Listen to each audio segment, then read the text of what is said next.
In this video, we're going to dive into a melee Rafa arc knives build called the Slash and Dash Rafa by one of our creators here at Mobalytics, Arachnica. The arc knives are undeniably badass and seriously fun to play around, so let's check out all the specifics on how to make this green tree setup as enjoyable and as strong as possible. Now this build does rely heavily on some key specializations, and skill rolls on class mods are very important too. Plus some bosses can be tricky to deal with, however with all that being said, it absolutely slaps when it comes to mobbing. It's easy to use, it looks and feels insanely cool, and has very low gear requirements. As let's be honest, who needs guns when you got these bad boys? Okay, so the arc knives are inherently AoE, and this is fantastic for hitting multiple enemies in one go, but not so great for the amount of explosives in mobbing areas, so keep an eye out for any barrels and throwables and try to play around these accordingly. Along with that, every single attack with the arc knives is a dash. The left clicks are shorter lunges, with the right click being a pretty substantial dash. This is another pro and con situation where the movement gained from it is amazing, but it can make it difficult at times to move and attack with precision. But saying that, keep in mind that if you find yourself in a tough spot, Inferno Protocol can be recast as a nice juicy heal. More often than not, this will refill your entire health bar. But what about flying enemies? Well, arc knives have somewhat of an auto target to them. This combined with each attack being a dash means that sometimes you can actually attack and stick onto flying enemies. This does depend on the enemy and can be pretty inconsistent against bosses, but at least for mobbing, flying foes shouldn't be too much of an issue. Speaking of bossing, you basically just smack them up repeatedly. Groundbreaker will build up and you'll see your hits begin to do more and more damage each time until the boss just gets completely obliterated. So let's have a look at the skill tree then and see where we're going to put all of our points. Obviously we're going for arc knives as this is what the build is centered around, and it scales on action skill and melee along with being able to activate any melee related effects. Altered Carbon gives us sustain, damage and movement speed, and not only is it a pretty stacked augment on its own, but it's also another source of a corrosive bonus element, giving us even better damage with Groundbreaker. Inferno Protocol is another bonus element, this time incendiary, and has fantastic synergy with Groundbreaker and El Diablito. You can also recast this to end arc knives early for a big heal, becoming a bit of a get out of jail free card. So we're basically going full send into the green tree hit with 5 points in Midnight Oil for corrosive damage, 5 in Diamond Hands, 5 in Dial In with melee crit, and 4 in Salda for lifesteal with melee crits. Then we have 5 points in Collaborate Ignition, 2 points in Artilleria for Ordnance cooldown rate, 3 in Synergia for another melee damage buff, and 5 points in El Diablito. Then over to the right we have 5 points in El Borracho for more corrosive damage, 5 in Empuje for action skill duration, and finally 5 points in Cruel Accrual. Now just before we get into some more details about these skill choices, it's important to note that we're taking Bare Arms and I Am a Gun for our specializations. These are incredibly important for some of our best skills within this tree. Groundbreaker is also taken, as you probably would have guessed by how many times I've said it already, and this is pretty much the reason we can hit some crazy damage on bosses. Now whilst Groundbreaker doesn't stack its damage on melee damage, bonus elements will feed into it, and that includes bonus elements that are applied on our melee damage. So Midnight Oil is up to 50% bonus corrosive damage at tier 1. This is an incredibly valuable skill as it is, but even better when factoring in Groundbreaker stacking.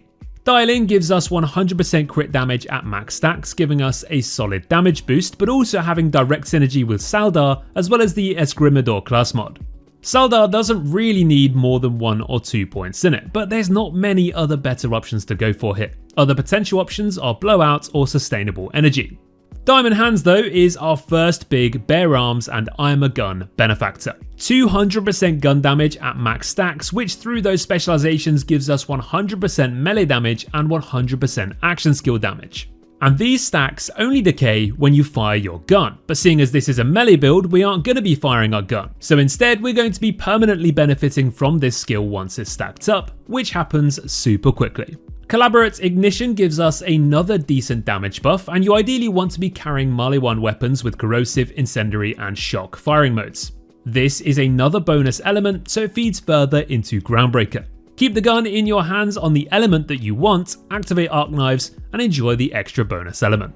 Synergia is a solid skill on its own, but even better with bare arms and I am a gun. The slight downside of Synergia being a 3-point skill is that we need to place 2 points elsewhere to move further down the tree. And seeing as booming business is somewhat detrimental due to your ordnances doing self-damage, Arachnica recommends going for Artilleria. El Diablito is another bonus element that this time deals ordnance damage. And as we deal incendiary damage through Inferno Protocol, having a constant source of ordnance damage means that Synergia gets to be constantly stacked up.